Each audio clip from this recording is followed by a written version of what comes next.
Selamat malam, salam sejahtera untuk kita semua.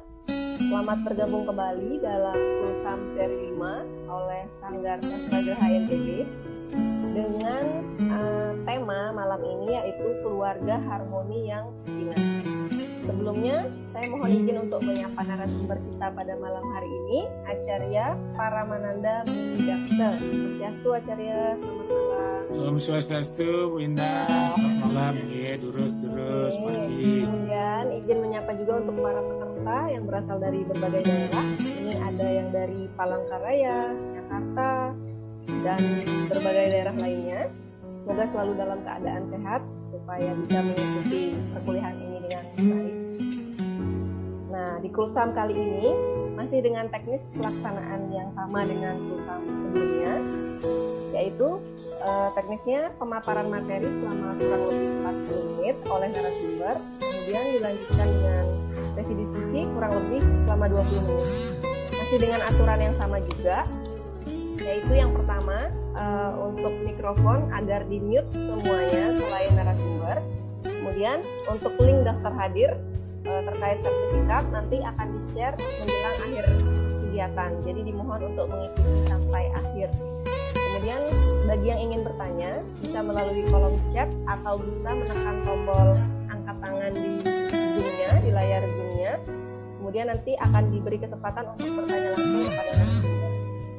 Baik, untuk mempersingkat waktu, langsung saja kita masuk ke sesi pemaparan materi selama 40 menit. Kepada Acarya, dipersilakan. Sukses semua banget, Indah. Lebih luas lagi kepada semeton yang ikut join malam hari ini. Hari ini adalah dengan topik yang masih sama, jadi keluarga harmoni yang sebenarnya edisi kedua. Karena mungkin yang kemarin masih dirasa kurang sehingga pemaparannya harus lebih detail gitu. Itu sebenarnya intinya. Kita masuk aja kepada inti agar lebih banyak kita memberikan penjelasan tentang yang dimaksudkan keluarga harmoni. Begini, dalam penjelasannya di dalam slokanya slokanya Sarasamosaya dalam sloka 276 malah dikatakan begini, ikang wang rumanayaken tan puji ya, tanpa puji, tanpa ngaji, tanpa weh punya, tan yadnya, tanpa tapu. Ada 5 hal orang yang dikatakan tidak akan pernah mendapatkan suku kebahagiaan. Kelima hal itu yang disebutkan atau dijelaskan di dalam sloka Sarasamosaya 276. Orang yang tanpa pernah belajar ilmu pengetahuan, makanya disebut tanpa ngaji. Jadi orang yang tidak pernah belajar tentang ilmu pengetahuan, orang yang sama sekali menutup telinganya ketika orang berbicara tentang ilmu spiritual. Itu sebenarnya tanpa ngaji, sudah tidak pernah belajar, juga tidak pernah mendengar, apalagi diberikan pengetahuan tentang yang disebut Weda, termasuk pelajaran-pelajaran lain, ada Sarasamosaya, ada Semerti dan sebagainya. Itihasa, Purana, termasuk yang lain-lainnya, tanpa ngaji namanya. 2, tanpa weh puning, artinya tidak pernah memberikan dana punya kepada orang yang mengalami duka. Misalnya ada orang miskin, ada orang lapar, ya, ada orang bodoh, ada yang tidak berpendidikan, sama sekali dia tidak pernah memberikan punya, tanpa weh punya, sama sekali tidak pernah memberikan punya. Itu sebabnya dia makan untuk dirinya sendiri, untuk memperkaya diri sendiri. Itu tanpa weh punya. Tanpa tapu, sama sekali tidak pernah melakukan tapu, berarti, semati, apalagi misalnya melaksanakan upawasa, monobrata dan sebagainya. Jadi tidak pernah melakukan doa tanpa puji, tidak pernah melakukan doa dan persembahyaan raja, apalagi ingat leluhurnya, berpura-pura sama sekali. Saya pernah bertemu dengan seorang yang mengalami semua itu, baru dia sadar, saya saya selama di Bali kan ini namanya Pesakit tua, ya. Umurnya sudah hampir 60 tahun tidak tahu namanya pura Pesakit. Apalagi pura-pura lain. Saya tanya, benar tidak tahu setelah saya tanya, oh iya dia baru menangis. Saya syukur ketemu Bapak. Tanpa puja, tanpa tapa, tanpa puja, tanpa ngaji, tanpa weh punya, tanpa yadnya. Tidak pernah melakukan dianya. Apalagi seperti modalin, upacara-upacara besar, odalan dan pura-pura besar sama sekali. Itu ngarannya rumanayakan niat bahagia. Orang demikian tidak akan pernah mengalami bahagia. Niat bahagia itu. Jadi sama sekali dia akan tidak pernah memperoleh yang disebut bahagia itu suka. Solahan yang asing sesolahannya. Jadi segala tindak lakunya dia akan tanpa temu amangguh bahagia atau tan amangguh suka. Jadi tidak pernah dia akan mendapatkan suka. Oleh karena itu, bagi mereka yang sudah memasuki keluarga itu dalam pengertian spiritnya sebenarnya keluarga berarti melakukan dharma secara bersama-sama antara suami dan istri, ya itu sebenarnya. Dalam teks lain juga disebutkan begini, orang yang sebenarnya mengalami duka dalam teks Weda itu disebutkan begini, jadma duka, lahirnya saja dia sudah duka, jadma duka, ya. Kemudian jara duka, sudah usia tua lagi duka, jaya duka. Sebenarnya orang sudah kaya dia seharusnya menikmati, dia merasa duka juga.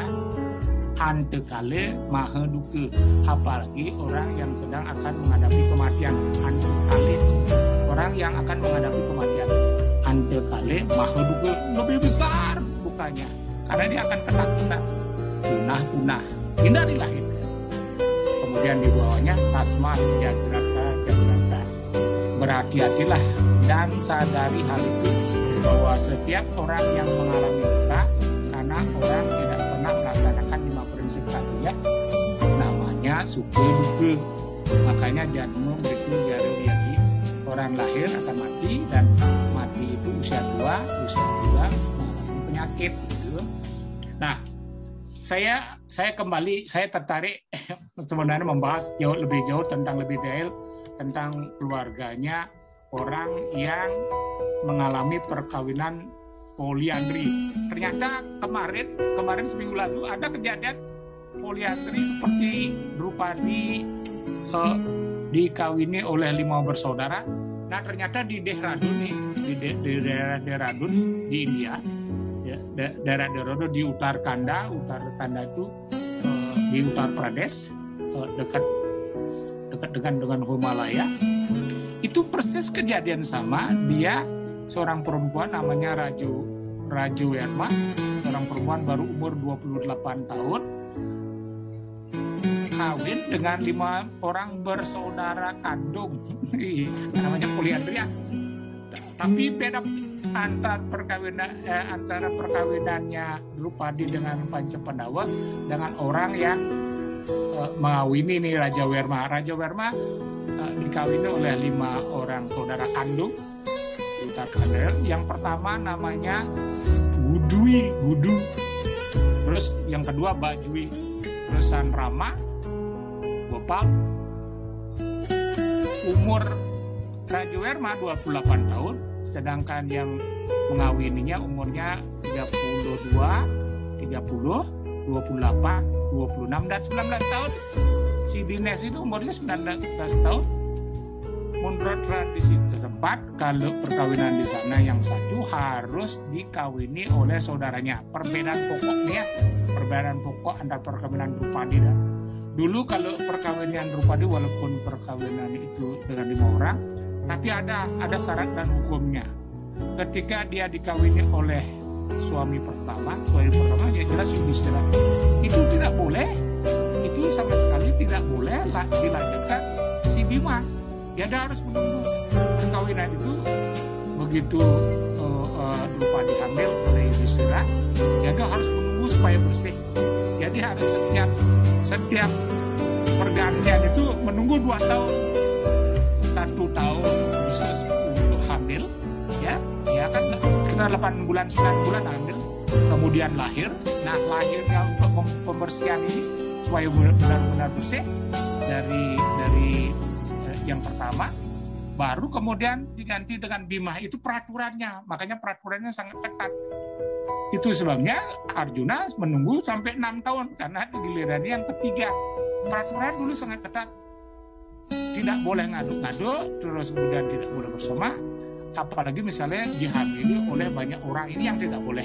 Itu peraturan ketat, sehingga anak-anak itu benar-benar adalah anak hasil dari hubungan antara suami ini dan istrinya ini kan. Tapi kalau itu bersama-sama seminggu. Sedangkan yang terjadi yang di Utara Kandain itu menurut pengakuannya dia bahwa dia tidur bersama-sama dengan 5 orang suaminya dan melakukan hubungan di hadapan suaminya. Dia menganggap suaminya yang sebelahan yang melihat itu, dianggap suaminya ini beda berat, ini peraturannya. Jadi dulu sangat ketat peraturannya, tidak boleh sama sekali celapak-celapak gitu. Tidak boleh.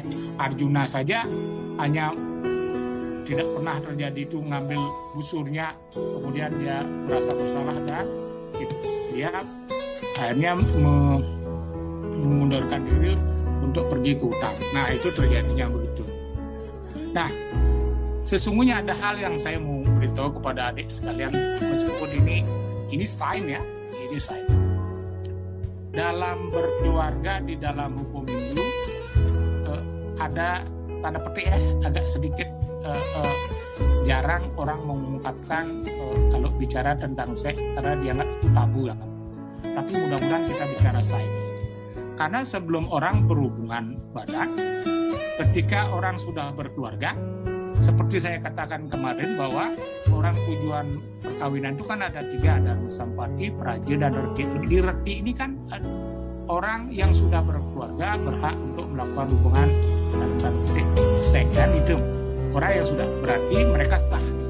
Nah, sesungguhnya saya mau membicarakan begini, seharusnya atau yoganya sebelum melakukan hubungan, saya akan kasih ini supaya untuk turunan kita generasi kita, bahwa sebelum melakukan hubungan wajib orang mengucapkan semacam mantra pendek sekali sebenarnya, pendek sekali berdua. Mantranya begini, nanti boleh dipakai bagi mereka yang nanti memasuki keluarga ya. Om Prema Kamadewa Yanamah. Saya ulangi ya, 3 kali. Om Prema Kamadewa Yanamah. Om Prema Kamadewa Yanamah. Om Prema Kamadewa Yanamah. Yang artinya, ya Dewa Kama yang mengendalikan nafsu saya, mudah-mudahan saya bercinta dengan suami atau istri berdasarkan kasih, bukan berdasarkan hasrat untuk mengumbar nafsu. Itu harus boleh nanti di ini. Bu Indah juga boleh. Pak Putu juga boleh, yang berkeluarga ya, yang sudah berkeluarga ini boleh dipraktekkan. Om Prema Kamadewa itu, Om Prema Kamadewa, diberitahu suami atau istri untuk melakukan hal itu. Dan dalam Gayatri Mantra juga disebutkan, itu salah satu ya, Prema Kamadewa ya. Dalam satu Gayatri Mantra untuk Kamadewa, untuk Dewa Kama, disebutkan begini mantranya. Om Kamadewa ya Widmahi, Puspa Banaya ya Dimahi, Tanuh Anangga Pracudaya. Saya akan ulangi 3 kali. Om Kamadewa ya Widmahi, Puspa Banaya ya Dimahi, Tanuh Anangga Pracudaya. Om Kamadewa ya Widmahi, Puspa Banaya ya Dimahi, Tanuh Anangga Pracudaya. Jadi 3 kali diucapkan ya. Nanti di dalam rekaman kalau adik-adik sekalian atau siapa yang mau menggunakan boleh. Nah, apa maksudnya pengucapan mantra itu? Agar anak yang dilahirkan dalam perkawinan persetubuhan itu bukan anak yang seputre, bukan anak yang tidak diinginkan, kan? Suling itu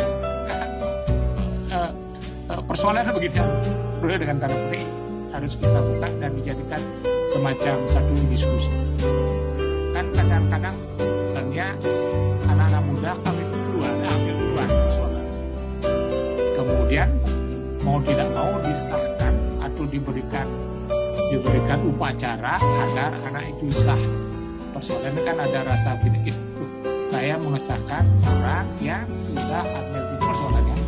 Nah, jadi ada semacam rasa bagaimana ya, rasa khawatir kalau anak-anak yang disahkan di luar perkawinan yang artinya yang memang normalnya, sehingga beliau-beliau ini bagi mereka beliau yang sudah melakukan pada saya agak sedikit bunda gimana ini ya. Oleh karena itulah wajib untuk mengucapkan mantra tadi untuk menghindari bahwa mantra yang kita lakukan dalam hubungan seksual itu benar-benar sah dan memang direstui. Makanya perkawinan itu disebut ada arsewiwahe. Berarti perkawinan senang-senang sama senang, suka sama suka, dan direstui oleh kedua belah pihak. Itu sebenarnya. Makanya disebut arsewiwahe. Kemarin agak sedikit kan ada 8 jenis perkawinan dalam hidup. Brahmanawiwahe, Daiwiwahe, Prajapatiwahe, Arsewiwahe, Gandharwawiwahe, Asuriwahe, kemudian Pisasewiwahe dan Raksasewiwahe. Yang empat normal, artinya senang sama senang. Yang 4 sangat tidak normal karena dilakukan dengan cara melegandang atau memaksa atau dilakukan dengan guna-guna. Ini yang kita harus hindari ya. Nah, adapun sesungguhnya yang kita maksudkan dalam berkeluarga, karena dalam Dharma Sampati harus melakukan kewajibannya, makanya orang yang sudah berkeluarga wajib melakukan ini. 1, mohon dengan sangat kalau pagi bangun, paginya lebih awal. Karena biasanya kalau kita bangun pagi sudah menyiapkan makanan, sebenarnya harus dirubah sedikit. Setiap kita mulai bangun, jangan sekali dulu untuk berbelanja untuk hitungan makanan. Orang makanan biasanya kan anak kalau kita makan sudah hitungan belanja, udah hitungan perut ya. Sebaiknya berdua melakukan dharma prajit lagi. Dan dharma prajit artinya bersembahyang, ada yang meditasi, ada yang menyelam, ada yang berdoa, ada yang nama sembahyang, ada yang baca.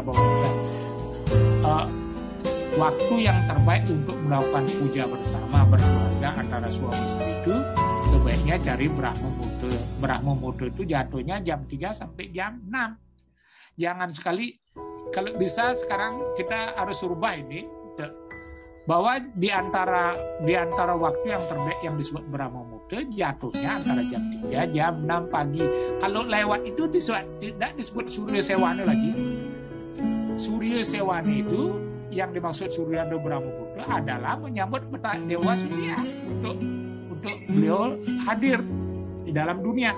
Kalau sudah jam 7 jam 8 sudah ngentek, matahari sudah ngenter, tidak besar, ya tidak disebut Surya Sewana apalagi siang. Nah, surya kita biasanya nyuri sewana di jam-jam yang agak siang. Nah, nyuri sewana berarti adalah menghadap Dewa Matahari atau Dewa Surya untuk menyambut beliau hadir di dunia ini. Karena energi surya, energi panas akan hadir. Itu sebabnya kita berdoa untuk beliau. 1. Karena mengapa kita berdoa untuk menyambut Dewa Surya atau Surya Sewana? 4 hal yang dipegang Dewa Matahari. 1, dia memberikan kecemerlangan pikiran. 2, dia memberikan kecerdasan intelektual. 3, dia memberikan kesejahteraan. 4, dia memberikan kesehatan. Itu sebenarnya. Oleh mereka yang sudah berkeluarga, makanya bangun pagi disebut Brahma Muhurta. Seharusnya jangan siang-siang kan biasanya kita di Bali, Lombok atau dimanapun agak sedikit agak siangan sedikit. Boleh kita rubah dan boleh kita himbau atau saran agar ketika bangun pagi di antara jam itu yang diinginkan adalah untuk berdoa dulu, melakukan puja, meditasi, berdoa apa ya maunya, baca kitab suci Bhagavad Gita, kemudian nama Maranam, dan apa namanya, pokoknya penting konsentrasi kepada itu. Baik dilakukan di kerajaan, ya, di kerajaan, di guru atau di tempat suci atau di kamar suci, ya. Ini bagi mereka yang berkeluarga, ya, juga termasuk adik-adik kita yang muda-muda. Kalau bangun pagi, kan logikanya begini, kalau bangun pagi pada umumnya sudah belanja ke pasar, jadi sudah ngitung perut, sebenarnya agak sedikit keliru. Jadi kan harusnya yang didahulukan itu kan ide Sang Hyang Widi dulu kan, ide Sang Hyang Widi, ide para dewa dan leluhur kita, Pak Witan, di kerajaan, di guru, dan ini kan berdoa untuk itu. Sehingga kita mendapat semacam karunia. Tadi karunia berupa kesehatan, berupa kesejahteraan, berupa intelektual, ya, budi pekerti, budi puten, dan berupa kecemerlangan. Jadi orang-orang yang cemerlangan itu biasanya orang-orang bijaksana. Sehingga ketika berkeluarga, kita berkeluarga bertemu sama suami istri, hubungannya menjadi harmonis, lembut, orang bicara. Jadi anak-anak kita harus dilatih diam-diam, ya? Yaitu. Kemudian orang yang berkeluarga selayaknya mereka berdua ini sudah tidak lagi jalan sendiri-sendiri kan? Ada peraturan, tidak boleh nginap, tidak lapor, mau pergi kemana saja seenaknya, dia mau nginap, dia mau makan, dia tidak pernah berpikir tentang suami atau istrinya atau anak-anaknya. Orang yang berkeluarga pasti dia mengajak istrinya kemana, misalnya dia sembahyang ke pura-pura, ke teater, itu benar. Dua mendelaukan, melihat orang sakit, dia datang ke tempat-tempat orang perkawinan, dia datang ke tempat-tempat orang yang misalnya halangan kematian. Orang demikian, di mana orang yang sering bertemu di tempat-tempat suka duka, dia yang disebut saudara atau yang disebut suami istri. Karena suami istri harus menanggung secara bersama-sama suka dukanya itu. Jadi tidak hanya sukanya sendiri, wah saya mau sendiri, pada tinggalnya ada suami atau istri, tidak boleh. Harus sudah mulai namanya Dharma Sampati, ya. Dharma Sampati sebagai kewajiban untuk secara bersama-sama menegakkan dharma. Ya, Dharma Sampati, praja ini kan memohon keturunan. Kemarin dia mengatakan bahwa kalau sudah berkeluarga juga wajib ucapkan mantra Om Mai Meda Mai Praja Mai Nangis Tijo Dadatu, Meda Mai Praja Mai Indra Rayam Dadatu, Meda Mai Praja Mai Julu Braju Dadatu. Ya, Tuhan yang berwujud Dewa Surya, yang berwujud Dewa Agni, dan yang berwujud Dewa Indra, berikanlah kami ini satu keturunan yang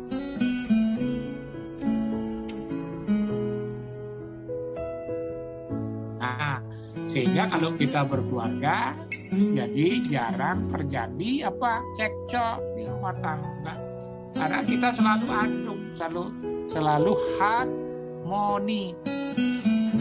Tidak ada manusia siapapun juga yang memiliki yang kita inginkan seperti ideal begini.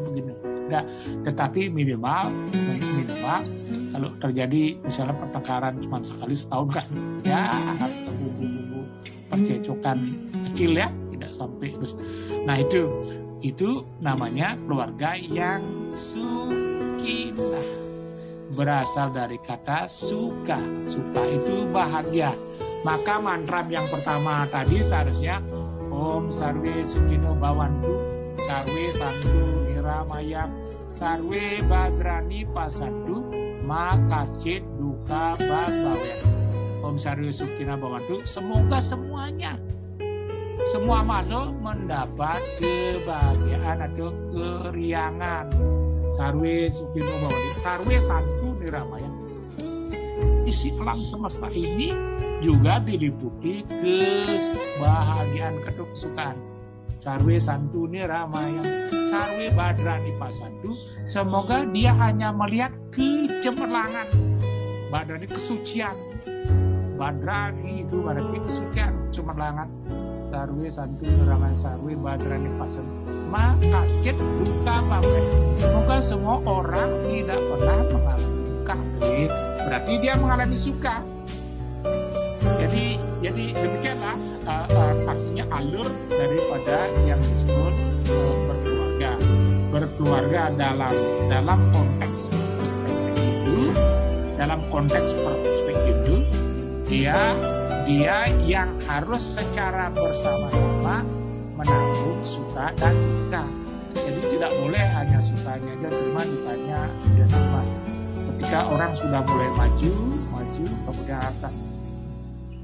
kemudian ekonominya meningkat, seharusnya mereka lebih bahagia, tidak malah bertengkar atau dia sudah mencari wanita lain atau suami laki-laki lain. Dalam berkeluarga juga harus sudah konsep pikiran untuk mengenang masa lalu, mengenang pacar-pacar mana sudah harus bunting, sudah tidak tumbuh lagi, dia harus dihapus di dalam file otak kita. Siapapun mungkin punya masa lalu, tetapi ketika masuki berkeluarga, masuki grehasta, yang disebut gre itu rumah. Jadi yang dimaksud grehasta itu dia harus hidup mandiri, itu berarti diharapkan sudah memiliki rumah tangga. Berumah tangga berarti mereka sudah menyiapkan diri untuk hidup mandiri. Sedikit demi sedikit mereka sudah harus tidak lagi bersama orang tua. Jadi harus berdiri sendiri ya. Kecuali laki. Memang sudah laki punya rumah, punya berdiri sendiri. Demikian Bu Indah, silakan kita isi dengan diskusi lebih banyak. Giring, cuk semua.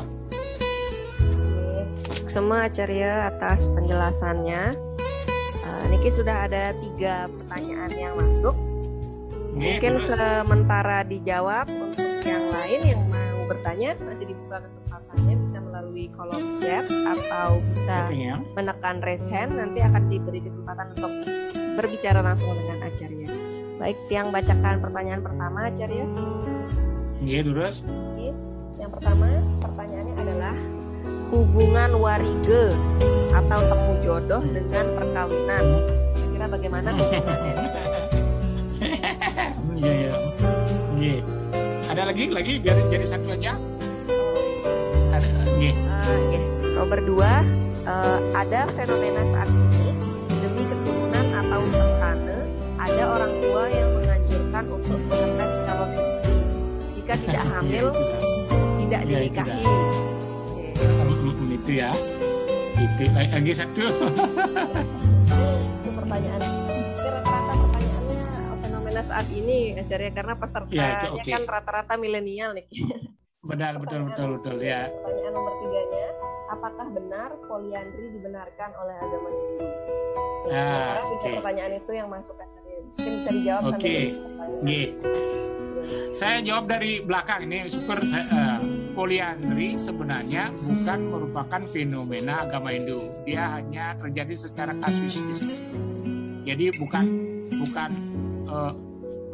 makanya kemarin saya menjelaskan bahwa perkawinan Niat Drupadi dengan 5 orang itu sebenarnya bukanlah atas kehendaknya juga.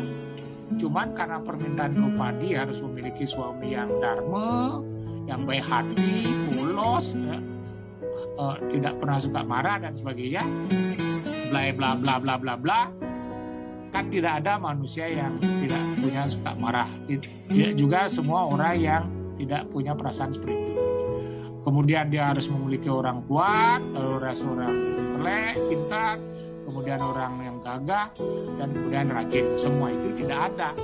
Oleh karena itu dia merupakan kasuistis sifatnya, bukan dorongan ya, bukan anjuran. Gambaran ini hanya menghimbau kepada masyarakat bahwa kalau berkeluarga jangan sekali menginginkan lebih banyak ya, supaya dia pintar, supaya gini, tidak ada. Jadi harus menerima apa adanya. Jadi yang itu dibuang. Jadi fenomena itu juga walaupun terjadi belakangan ini seperti saya katakan tadi, tapi tidak dianjurkan ya, poligami, poliandri, karena perkawinan dalam Hindu sifatnya monogami, satu lawan satu ya. Lanjut ini. Ini kan ada fenomena memang sekarang kalau perkawinan ini justru itu dorongannya memang dari orang tua. Mengapa anaknya didorong-dorong supaya melakukan hubungan seksual di luar yang sah. Jadi kalau nanti tidak ambil boleh dikembalikan, dites. Nanti kalau ambil baru saya ambil. Kalau tidak ambil ngapain saya mengambil orang, kan berarti ambil ya. Artinya tidak kesatria kan kita harus coba semua. Kan dijadikan wanita semacam eksperimen. Kalau tidak ambil dikembalikan, enak. Berarti kita ini mendorong orang melakukan eksperimen atau eksplorasi bagian-bagian yang sebenarnya perkawinan itu sakral menjadi kacau di hidup. Kalau toh hamil ya, persoalan lagi adalah sulingi ini yang berat karena dia mengizinkan atau memberikan restu kepada mereka yang kawin di luar acara yang sah atau normal yang disakralkan. Karena ini bentuknya sifatnya perkawinan itu sakral, maka seharusnya dia tidak terjadi hubungan hangat dan tanda gelap kepada mereka-mereka yang melakukan itu. Sebenarnya hindari seperti itu cara berpikir itu. Ini kita bukan orang barat, ini kita orang Indo. Kalau seperti itu kan kasihan perempuan ya, boleh dieksplorasi ya. Dengan sangat mohon adik-adik sekalian jangan sekali melakukan kegiatan atau cara berpikir itu. Cari yang benar. Nah, makanya ada kaitannya. Nah, ini kaitannya. Tadi kan ada tanya apakah tentang perjodohan. Kemarin setelah kita ada diskusi tentang harmoni yang tentang perkawinan, tentang ada perjodohan. Kemarin ada ibu-ibu yang kemari langsung ke tempat dia menanyai hal itu. Kebetulan saya terserah belajar tentang perjodohan justru di Gereja Saksari. Tahu Gereja Saksari Ring Cakra? Gereja Saksari Ring Cakra yang Cemaru ke kanan ada gereja. Saya belajarnya tentang perjodohan di sana di Bukaan Lontar, dan itu benar. Hubungan perjodohan kuncinya ada 3. Kemungkinan perkawinan itu sifatnya langgeng ya, artinya harmonis. Nanti misalnya sudah 30 tahun, 40 tahun kemudian ditinggalkan, itu kan biasa hukum malam, kemudian ada yang tinggal, itu kita tidak. Yang menjadi persoalan ketika kita melakukan terjadi perkawinan ya, 1 baru seminggu misalnya suami atau istri meninggal gitu, bukan tidak jodoh itu. 2 terjadi baru 2 tahun terjadi perceraian ya. 3 terjadi pertengkaran sumur hidup kan lawan. Nah, kemarin ada ibu yang menanyakan detail sekali, dan saya bilang, saya bukakan buku dan sebagainya, tidak satupun yang tidak saya katakan dulu tidak benar. Benar sampai dia, aduh benar sekali ya, semua satupun tidak ada yang tidak benar. Nah, maksudnya begini, coba cari bagi mereka yang akan melakukan perkawinan ya, boleh nanti chat atau tanya kalau punya pacar ke WA Tiang. Saya terpaksa kasih WA biar tanya pribadi. Ke WA Tiang 087 86 6298 4495. Oke. Berarti nanti tolong dikasih Bu Indah nomor tiang ya. Yang tulis di kolom chat aja ya. Ya, maksudnya begini, kalau adik-adik ada yang merasa bahwa dia ragu-ragu punya pacar seperti itu, boleh secara pribadi tanya tiang ya. Apakah hubungannya nanti ya tidak menimbulkan friksi, ya, tidak sering bertengkar. Tiang ada teman-teman yang baik. Kemarin saya kan cerita tentang itu. Teman-teman baik saya selalu beritahu yang benar. Saya punya teman-teman baik sekali karena dia merasa teman baik dan saya perlu beritahu. Saya ada 5 orang teman baik. Sekarang hampir semuanya jalan langgeng sekali. Punya anak dan dia merasa bermain. Malah ada anak yang sudah doktor dua-duanya, ada yang sudah jadi pokoknya hampir semua benar. Masalah begini. Cari orang yang memang memiliki kualifikasi tahu tentang itu, bukan meramal ya. Makanya kemarin saya agak gitu sedikit, ini bukan ramalan, tidak benar. Ini benar karena itu ada di dalam kitab sastra, di dalam kalender itu kan ilmiah sifatnya, ilmiah fakta dan empiris, ada bukti konkret. Ya kalau saya bilang jangan pacaran, ya buat laki-lakinya playboy gitu. Ya kalau nggak percaya ya sudah jalan, itu dia tahu benar pacarnya lebih empat lagi lah. Baru kapok kamu sudah saya bilang itu anak itu menyimpan rahasia yang sangat besar. Jangan dikira tidak tahu. Pacarnya di sini. Oh benar. Nah begini. Chatting nanti ya secara pribadi sehingga hubungan itu nanti kalau misalnya tidak cocok saya beritahu jangan coba cari yang lain ya agar nanti menimbulkan perkawinan itu benar-benar harmonis ya. Jadi tiga-tiganya terjawab, mudah-mudahan puas. Saya tidak berkeinginan ada eksplorasi perkawinan bagi wanita ini tentu sudah di luar kesakralan orang perkawinan jadinya. Oke, jadi seperti diizinkan begitu tidak benar. Oke. Lanjut silakan. Jadi begitu jawaban singkat yang sementara belum ada pertanyaan yang masuk lagi ya Carya. Bagi peserta yang merasa yang tadi yang bacakan adalah pertanyaannya, mungkin mau menanggapi bisa. Oh ya betul. Kalau memang tidak puas, oke. Atau ada masalah yang lebih detail. Terus.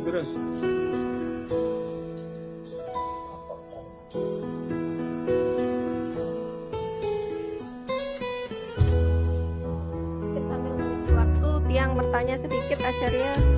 Terus Bunda terus silakan. Ini bagi pasangan yang sudah menikah Acarya.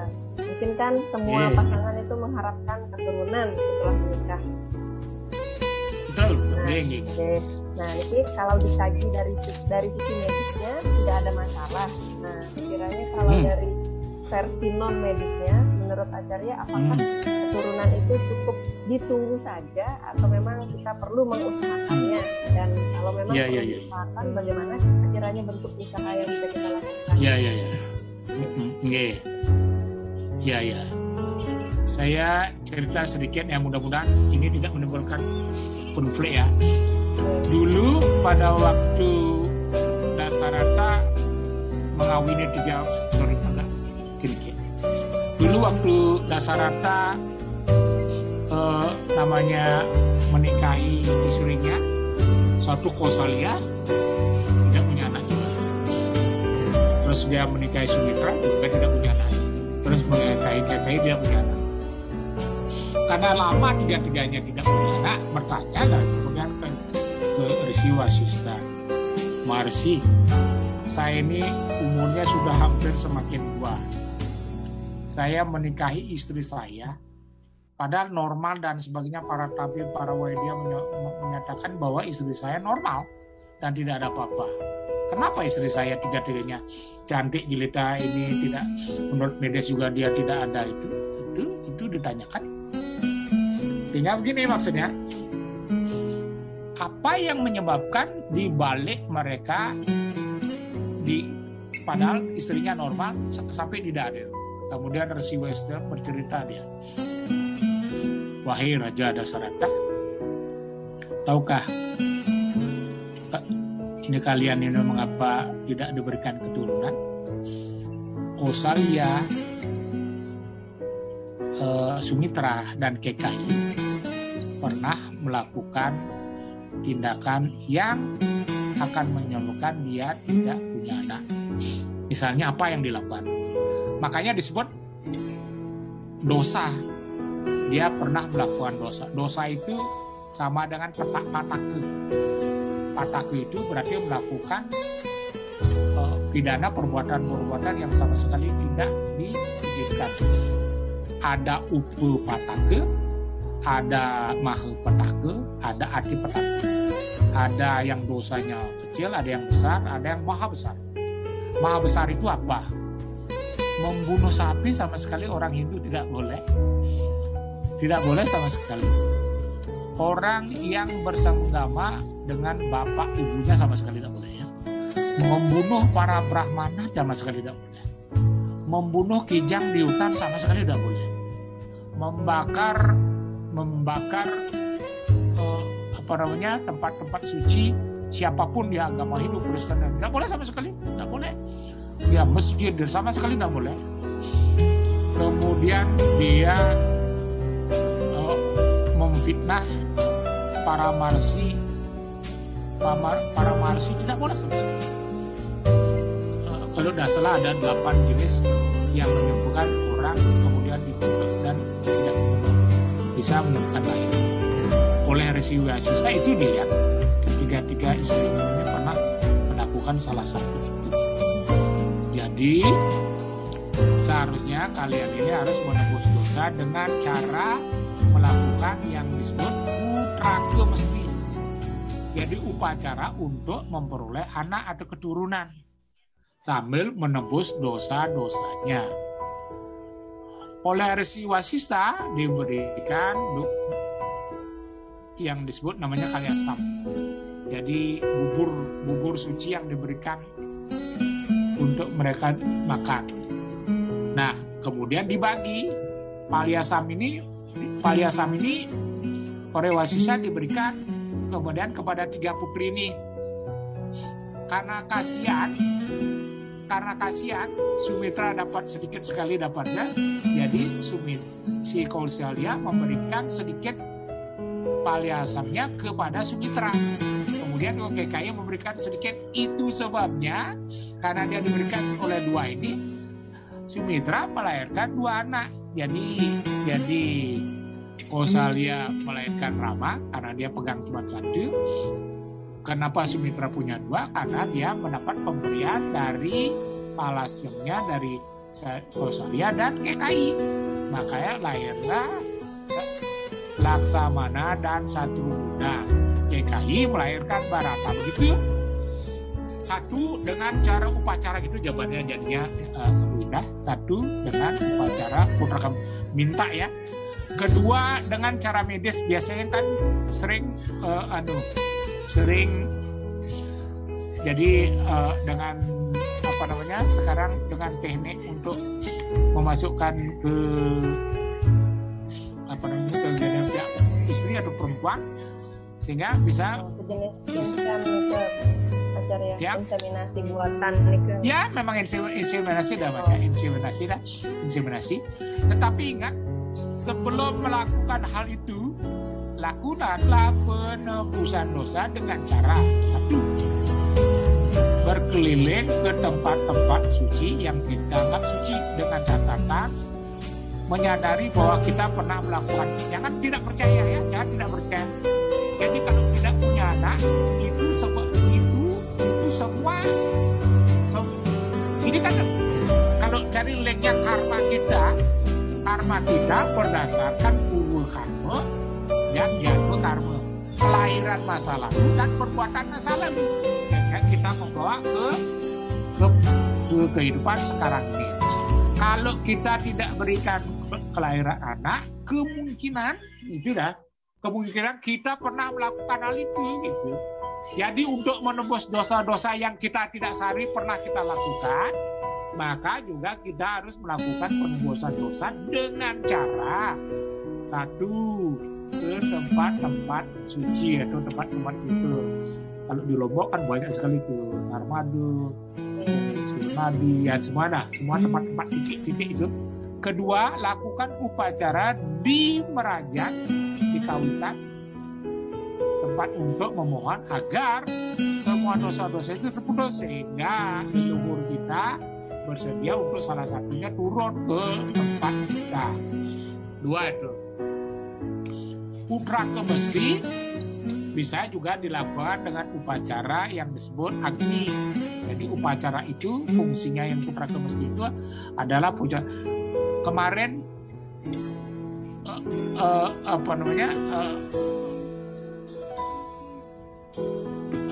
turunannya Bang Pinate Mane Angkara kan lahir dari api. Rupadi Dursyumana lahir dari api. Ya. Orang-orang Sita lahir dari api. Jadi dulu tanpa hubungan seks pun sebenarnya bisa melahirkan. Persoalnya siapa yang bisa mendatangkan seperti itu? Jadi harus orang yang memiliki kualifikasi, orang yang benar-benar suci, ya, berpengetahuan dan tidak sekedar meramal.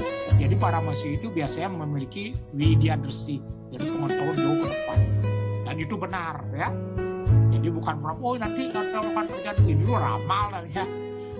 Ramalan tidak sama dengan widya dresti. Widya itu dresti itu melihat langsung jadi apa yang terjadi, ya.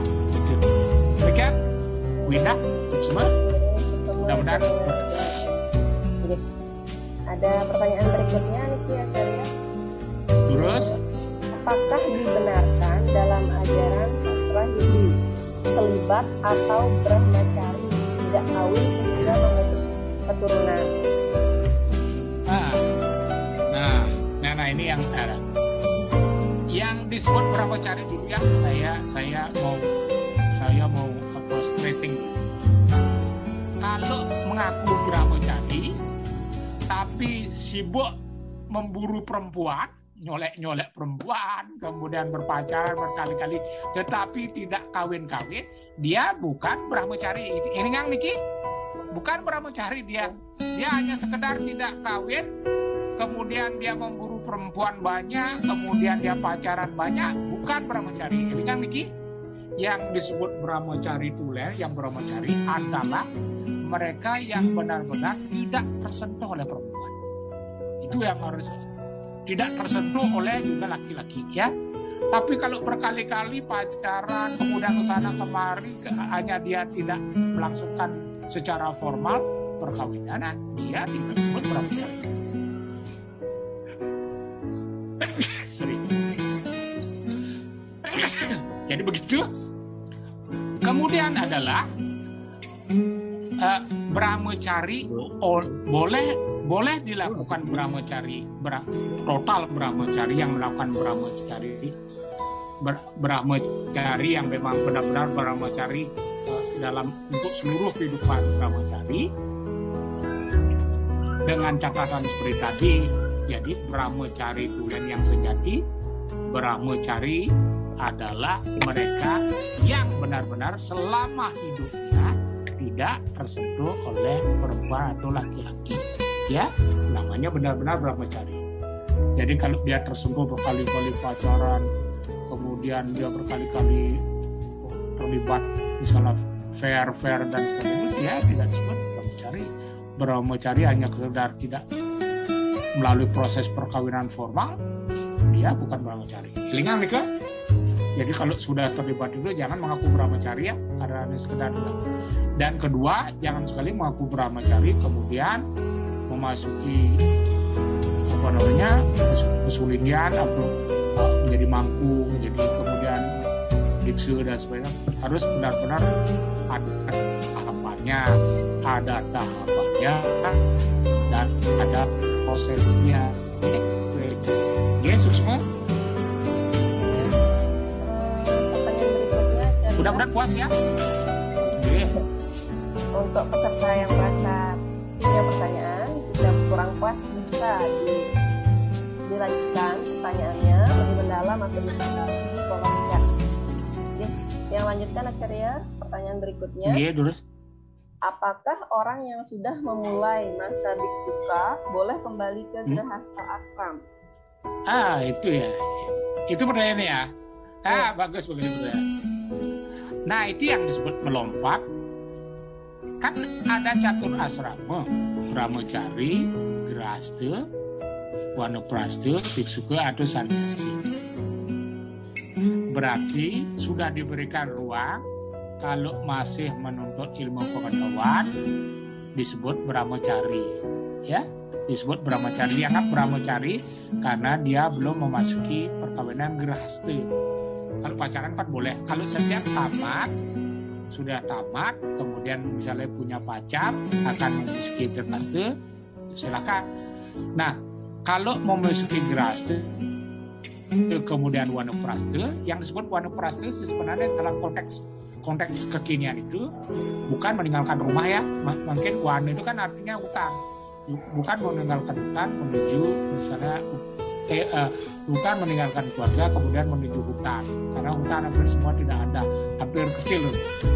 Di samping itu yang disebut wanaprastha sebenarnya mengurangi ke alam material. Jadi ikatan-ikatan material ketika sudah memasuki wanaprastha, sudah masa tua, seharusnya ikatan-ikatan duniawi, misalnya kita harta kekayaan kita sudah mulai diserahkan kepada anak-anak kita ya, anak-anak laki, anak perempuan, mau bagi waris, mau apa maunya kan tergantung di sana.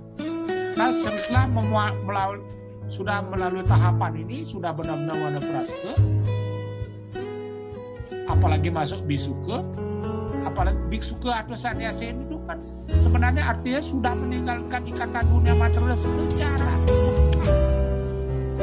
sudah umur 70-80 mau apa paling diberikan kepada anak.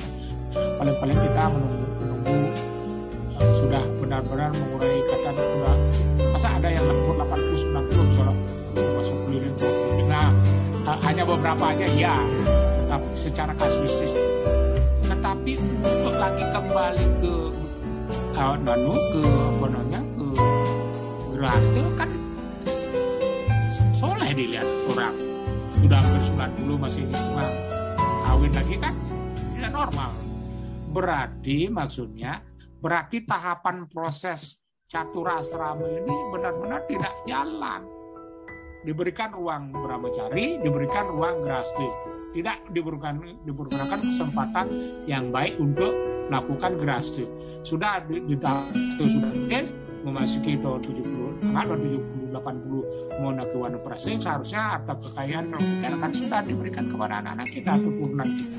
Siapa yang berhak? Tapi kalau sudah mulai sannyasi atau biksuka, kan tidak harus kembali ke grahasta, kan orang soleh jadinya. Masa Umar sudah 100% memikirkan tentang lagi perempuan baru, istri baru, kan aneh jadi. Artinya setiap tahapan itu coba berpikir dengan baik kapan saya harus mulai. Makanya jangan melompat lalui proses tahapan. Kalau misalnya tiba-tiba ingin, makanya banyak orang gagal di sana. Kadang-kadang sudah masih di Bali ini sedang ada masalah begitu dah gejolak. Orang sudah jadi sulingi, kemudian lagi terlibat ke masalah seksual. Ini kan yang tidak benar. Berarti proses tahapan ini tidak dilalui. Saya tidak berkeinginan untuk terjadi polemik, karena kalau orang mempelajari tahapan dari catur asrama dengan benar, dia pasti tidak akan mengalami masalah ini. Dan sukses, Bu Indah. Acarya, pertanyaan berikutnya Niki, apakah menggugurkan janin termasuk perbuatan vimalakama jika diteruskan dosa dan digugurkan juga dosa? Itu pertanyaannya ya. Yeah. Itu dah yang susahnya kalau menjawab orang seperti saya ini. Dalam posisi itu membenarkan kan sudah salah, membenarkan orang yang sudah melakukan pelanggaran awalnya sudah salah, dia melakukan perbuatan, berarti dia sudah melakukan perbuatan seksual di luar dari perkawinan yang sah. Karena kan itu kalau sudah hamil duluan itu kan ini sudah pelanggaran pertama, tidak normal, tidak tanda sah. Nah sekarang ini dibawa sudah hamil, dibawa kemudian ke sulingnya untuk mensahkan, kan seolah-olah sulingnya kena getahnya nanti besok, kena karmanya, karena dia ikut juga mensahkan orang yang dalam keadaan hamil yang di luar perkawinan yang sah, yang disakralkan. Karena perkawinan di dalam Hindu bersifat sakral, dia garbhodaninya dan embrio itu harus kosong, tidak boleh terjadi begitu. Kalau sekarang terus kemudian perkawinan terjadi kehamilan, ini kan saya lagi sekali ya, jangan lakukan. Jangan, kalau toh terjadi mau bilang apa ya, sebenarnya tetap kalau saya bersedia untuk membuat karya orang yang sudah bersih, tapi padomnya mungkin begini caranya, mungkin sorry ya ada petik, ini hanya sekedar dalam pikiran saya saja. Kemungkinan anak itu, perempuan ini dibersihkan dulu, disucikan, agar dia melahirkan benar-benar menjadi anak yang saputra besok. Meskipun anak ini yang berada dalam kandungan ibunya nanti, itu kan berarti belum sah perkawinan karena tidak melalui proses kan, melalui proses nanti. Biasanya anak itu dilakukan prayaschita atau penyucian. Dulu upacara atau bantan prayaschita itu sebenarnya kalau ada bantan prayaschita ya, di dalam sastra ini disebutkan kalau ada bantan prayaschita berarti ada orang yang melakukan kesalahannya besar dulu. Coba baca prayaschita. Kalau ada bantan prayaschita berarti ada penyucian atau penebusan dosa. Itu yang dipakai bantan prayaschita. Menurut saya ini ya, agar anak yang dilahirkan benar-benar bersih. Tapi saya kira jangan dijadikan ini satu kebiasaan atau hobi ya. Buat saya gampang kok menggampang-gampang, jangan ya. Itu artinya mengamurkan nafsu. Oke, kamu putih itu harus. Ya demikian dulu. Saya kalau di bagian begini lah agak sulit bersama pikiran kebenaran. Oke, terima kasih. Nanti ada pertanyaan terakhir acaranya satu lagi. Iya. Om Swastiastu, acaranya saya Ibu Arya Sudiana ingin bertanya. Tadi berkaitan dengan fenomena yang ada di zaman sekarang. Banyak anak muda yang ikut-ikutan ketika teman atau lingkungan sekitar mengadakan liwahan. Itu yang menyebabkan banyak kasus perceraian, ya sekitar 80% setiap bulan, sehingga banyak anak muda yang menjadi janda atau duda. Bagaimana tanggapan Acarya untuk anak muda zaman sekarang agar tidak melakukan hal tersebut? Ya itu susahnya ya. Kalau pergaulan dalam zaman milenial ini kalau terjadi begini kan susah memberikan pendapat ya. Apalagi misalnya perkawinan. Kemarin saya sengaja melakukan survei ya, terhadap satu kelas mahasiswa saya yang perempuan janda, padahal masih muda sekali, mau 22, 21. Adik berapa namanya? Oh ini berapa umurnya nih? Sudah berkeluarga? Sudah Pak. Ini cerai. Ini tanya cerai semua, satu kelas hampir cerai semua. Di balik pertanyaan saya, kemudian saya cari apa penyebab orang cerai. Ternyata apa penyebabnya? Kebanyakan katanya dia perempuan itu terlalu banyak ikut campurnya mertua itu. Sudah. Orang kemudian, fenomena itu seperti tadi, orang kawin secara massal, perkawinan massal, kemudian dia ikut-ikutan umur sekian, padahal dia belum siap sama sekali. Nah, kan tamarnya jadinya sudah belum siap, kemudian terjadi duduk, ekonomi pas-pasan, kalau dia dibuang sayang, karena dia tercemar di keluarga, desanya, di kampungnya, kan, kemudian dibawa lagi ke sulingnya juga mau. Nah, dalam pemberian penjelasan ini yang saya agak sulit mencari solusi. Terus terang, karena nanti menjadi pembenaran, menjadi etika yang kurang baik karena saya memberikan penjelasan yang tidak benar, karena itu sudah salah pertama. Sudah tahu salah, kemudian dijadikan semacam format atau kebiasaan kan amarnya jadinya. Jadi sama dengan seperti tadi, mengapa anak-anak sekarang orang tuanya justru mendorong agar anaknya diamili. Kalau nanti sudah ambil jadi orang tua ini yang keliru.